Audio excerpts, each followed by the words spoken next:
Just more thoughts on slavery. Um, Usually if you look back further in time, um, things seem better in many ways.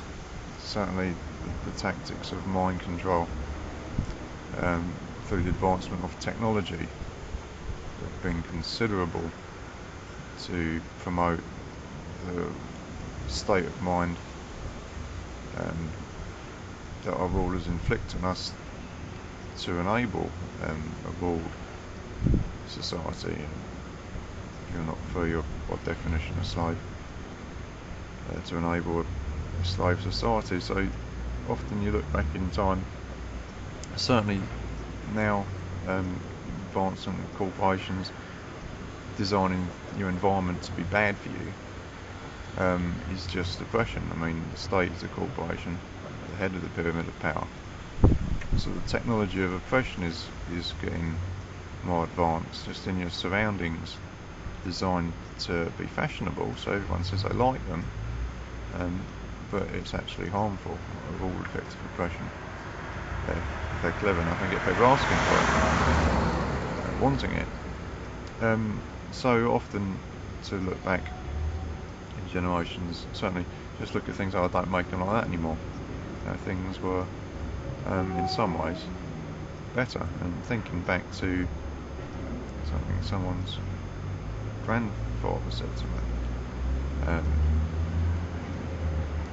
there's obviously a lot of wisdom in and more culture. I mean, culture's being eroded. You go back to older generations, there's more culture there, which is being destroyed. It's culture's community, unity, strength. So you can look back and get a lot of wisdom from the older generations. And it just came to me an expression this guy used to say, is all and sundry. And I remember him explaining to me what it meant, and from my understanding of it many years ago, it meant, like, if all and sundry were going to some meeting, it means like the whole household and even the maids, the butlers and the ladies' servants, like all and sundry, would go along to this. But then it occurs to me that you look back to further in time you go, at one point it would have been a free society, wouldn't it? It's not always been up to the wall. It's only statism. So at one point, the further back you go, the better things are, really. But then it occurred to me that this guy, despite knowledge, he's been enslaved, he'd worked all his life. It occurred to me he's just a slave, and brought up, and he was quite pleased to tell me this explanation of it. Now, if you want to look at the definition of a slave, okay, if you're not free, you're by definition a slave. But working for money, and slavery never ended. The direct and brutal chattel slavery was just upgraded. The methods of extracting human labour are upgraded, so people find their own labour and give you the benefit of their mind willingly. So to look at the definition of a slave, someone that's not free, but say like a personal maid, a servant, right? It's still in place today. You have people that I know of a guy. He has a man servant, owns a shop in London, and this guy, as would be like a housemaid or a lady's maid, which is common knowledge, and so it still goes on today. This person exists it's more in a class system, but it exists in our society as an acceptable part of society, as one person living to carry out the will of another. I mean, that's what a work is, that's what a job is. And this guy I know, it's like a class thing, he lives almost on the same road I used to live in North London.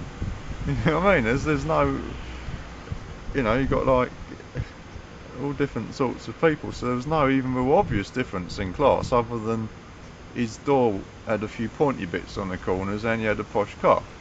You know what I mean? But that's the whole thing, isn't it? But like this guy who was his manservant, he's like, I'll get my shoes for me. You know? And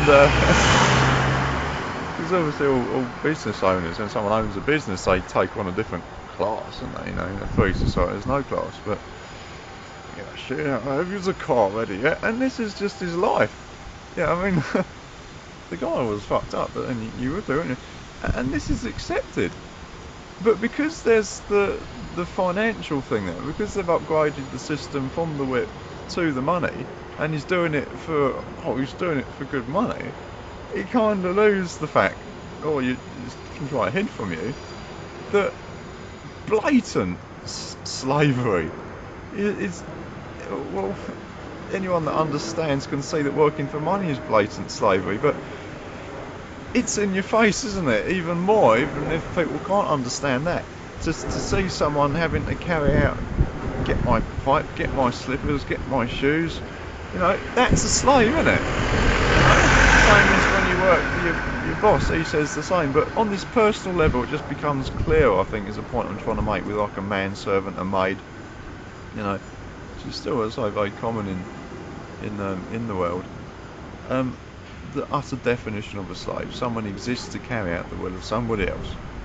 But because of the wage slavery, because of the job and monetary system, you know, this seems to be overlooked somehow. And I mean, that's got to be, I mean,